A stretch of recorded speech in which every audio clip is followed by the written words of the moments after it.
오늘 우리에게 주시는 하나님의 말씀은 잠언 12장 17절에서 28절까지의 말씀입니다. 정직한 입술이라는 제목으로 말씀을 전하겠습니다. 먼저 17절에서 22절. 진리를 말하는 자는 의를 나타내어도 거짓 증인은 속이는 말을 하느니라. 칼로 찌름같이 함부로 말하는 자가 있거니와 지혜로운 자의 혀는 양약과 같으니라. 진실한 입술은 영원히 보존되거니와 거짓 혀는 잠시 동안만 있을 뿐이니라.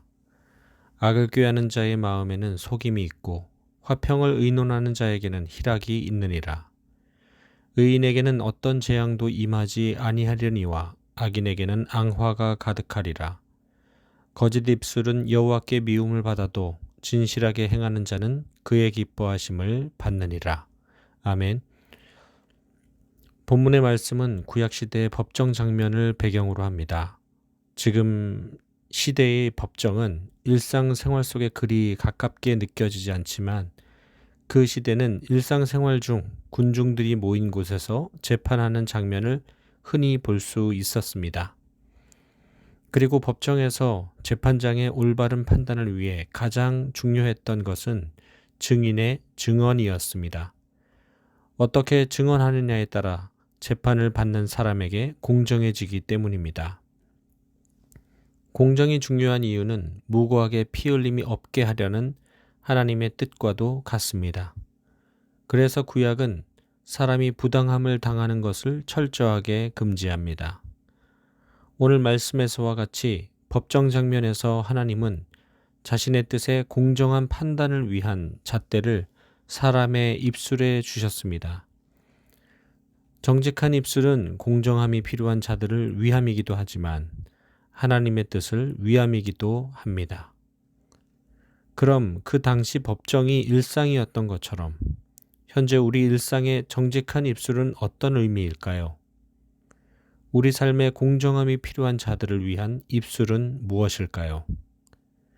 하나님의 뜻을 위한 교회의 입술은 어떻게 해야 할까요? 지금은 세계적으로 곳곳에서 전쟁이 벌어지고 있습니다. 러시아와 우크라이나 전쟁만 해도 우리는 놀랐습니다. 그러나 이스라엘과 하마스 간의 전쟁까지 그야말로 서로 죽여야만 내 것을 취할 수 있을 것만 같은 세상을 살고 있습니다. 전쟁이 내 유익을 위해 아무렇지 않게 선택되는 가장 쉬운 방법처럼 여겨지기까지 합니다. 사람의 생명보다 내 유익이 더 중요한가 봅니다. 그 유익을 위해 무고하게 피 흘리는 자들이 점점 많아집니다. 안타깝습니다. 마치 전염병 같습니다. 그러나 우리의 일상도 어쩌면 지금 전쟁 같을지도 모릅니다. 총을 쏘지는 않지만 거짓 증언의 입술로 상대를 관통하여 피를 흘리게 할지 모릅니다. 상대의 고통을 밟고 피 묻힌 유익을 누리고 있는지도 모릅니다. 그래서 내가 먼저 다시 돌이켜야 합니다. 법정에서 거짓 증언으로 무고하게 피 흘리는 자가 없어야 했던 것처럼 나의 입술로 인해 고통받는 자가 없어야 합니다. 내 입술이 거짓 증언이 되는 이유는 한창 벌어지고 있는 여러 전쟁의 이유처럼 내 유익만을 먼저 구하기 때문입니다. 너가 죽어야 내가 산다는 논리가 우리를 황폐하게 합니다. 나의 유익만을 구하기에 어쩌면 하나님도 나의 유익을 위한 수단일지 모릅니다. 내가 하나님이 아니기에 나도 그 누군가에게는 약자입니다. 약자를 위한 정직한 입술이 아니면 나도 언젠간 거짓 증언의 희생양이 될 수 있습니다. 그 누구나 약자인 우리가 정직한 입술, 서로 일으키고 세워주는 입술, 남을 배려하는 입술이 될 때 그것이 거룩한 문화가 되고 온전한 판단이 서는 법정이 되는 것입니다. 이 법정의 롤 모델이 우리 교회여야 합니다. 교회의 입술이 늘 약자 편에 서 있어야 합니다. 당장 편할 수 있는 강한 자들의 도움을 얻고자 입술을 더럽히면 안 됩니다. 강한 자들의 도움보다 하나님의 도움을 구하는 교회가 되어야 합니다.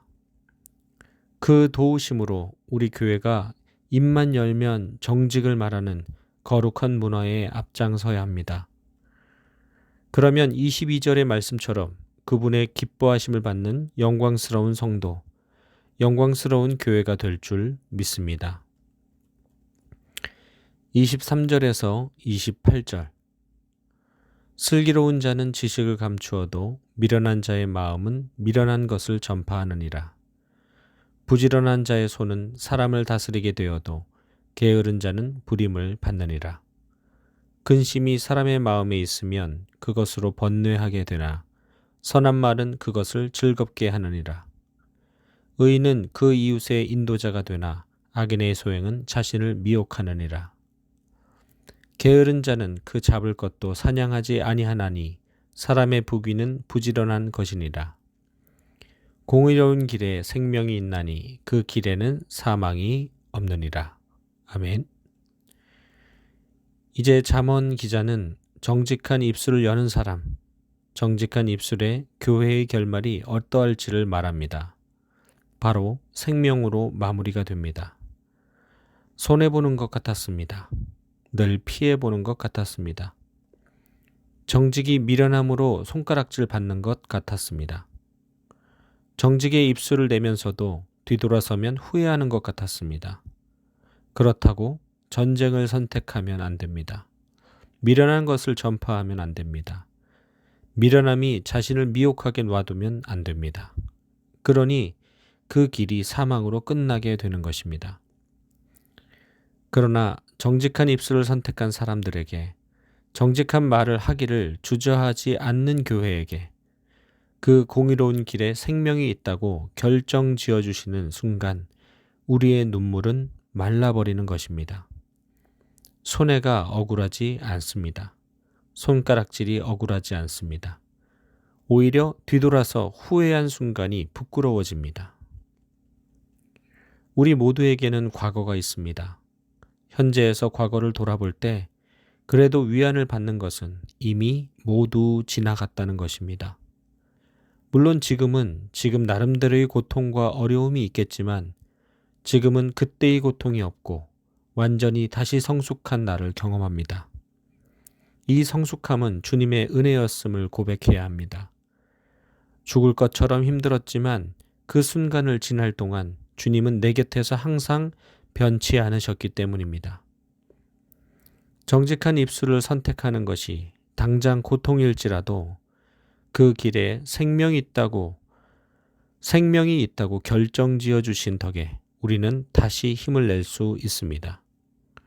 우리 모두 오늘도 그 힘으로 정직의 입술로 하루를 승리할 수 있기를 소원합니다. 기도하겠습니다. 아침에 눈을 뜨고 입술을 열어 하루를 살게 하신 주님께 감사드립니다. 오늘도 열린 내 입술을 통해 나오는 것들이 거룩한 것 되길 원합니다.